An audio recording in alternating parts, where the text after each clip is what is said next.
Reserving the right to object, I'm going to ask pretty bluntly, what on earth are my colleagues doing here?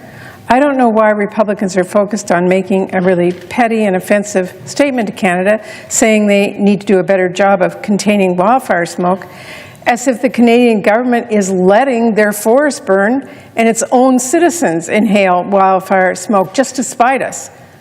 This is a joke. Maybe my colleagues across the aisle don't realize this, but Canadian firefighters cross that border to help us fight our wildfires right here all the time. And guess what? Our firefighters do the exact same when they're able. In fact, for the information of all senators, a firefighter actually just passed away who is helping us fight a wildfire in Colorado. He was from British Columbia. Now, what we don't do is pass resolutions here telling our friends and our neighbors to do a better job of handling wildfire smoke. And also, maybe somebody should alert the President and my colleagues, but wildfire smoke from the United States often makes its way into Canada. It's happening right now where wildfires are burning in Oregon and in Washington. I think what this might be really about is telling Trump that, Mr. President, look how much we agree with you. This is a waste of everybody's time. So respectfully, to my colleagues, understanding that time on the Senate floor is precious, here are my suggestions.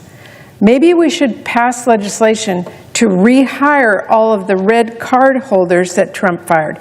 Those are the Forest Service employees who are trained here to help fight wildfires.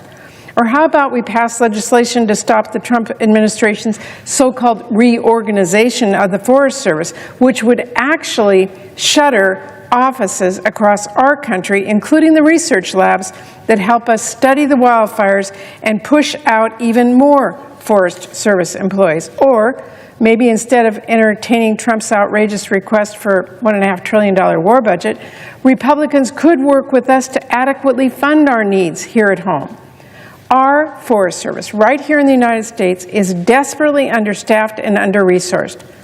Maybe my colleagues don't realize it, but Trump's chaotic funding cuts and freezes, along with the chaotic mass layoffs, have actually hurt our public lands and leave us here less prepared to prevent and respond to wildfires here at home. I remember speaking with a Forest Service ranger last year. He was a longtime dedicated employee. He was a former Marine. He served our country in more ways than one, and he did an incredible job. He literally saved people's lives on forest trails, and he fought wildfires here, and he even saved a small rural town in my state from being burnt to the ground. Know what happened to him? Trump and Doge fired him. No cause, just fired him. That was a huge loss for our state and for our country. So I do want our colleagues to get serious about wildfires. And I'll just say this. The President should actually apologize to our Canadian neighbors for the many threats and insults, and of course drop those absurd tariffs he is imposing on these wildfires. I am not holding my breath, so enough with gimmicks, Mr. President. You want to work together to prevent wildfires? My door is wide open, and I hope we can all work together to do that. But I'll tell you what I'm not going to do: insult our Canadian friends to suck up to a president who does nothing but threaten our neighbors. Thank you, Mr. President. I object. Objection is heard.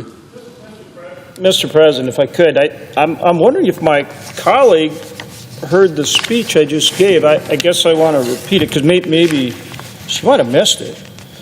The United States and Canada, this is what I said. So, I mean, I can't think of a bigger mischaracterization of what I just said. And I'm not even sure why. I mean, if she wanted to come down and criticize our president, that's fine. She can do that, I guess, whenever she wants, if that's what she wants to do. But to completely mischaracterize what I said, I don't think is fair. So I'm going to reiterate what I said just a minute ago for the record. The United States and Canada have a long-standing and close relationship based on our shared values and common interest. I even referenced the fact that I grew up 50 miles from the Canadian border. I went back and forth to Canada so many times I couldn't even count. And I go on with a shared border between the United States and Canada. We want to manage it to the benefit of people residing in both countries. We feel for those in Canada whose homes and communities are directly impacted by the fires. I'm reading from the speech I just wrote that I was listening to the mischaracterization of. We also recognize and thank the thousands of firefighters and emergency responders who are working to combat wildfires and protect lives and personal property under dangerous conditions. At the same time, we need responsible forest management, including hazardous fuels reduction, timber harvesting, grazing, and other forest restoration practices that help reduce the severity and the frequency of catastrophic wildfires. With more than 3,640 wildfires in Canada this year alone, it's clear more action needs to be taken to prevent and stop these fires. That's what I'm calling for.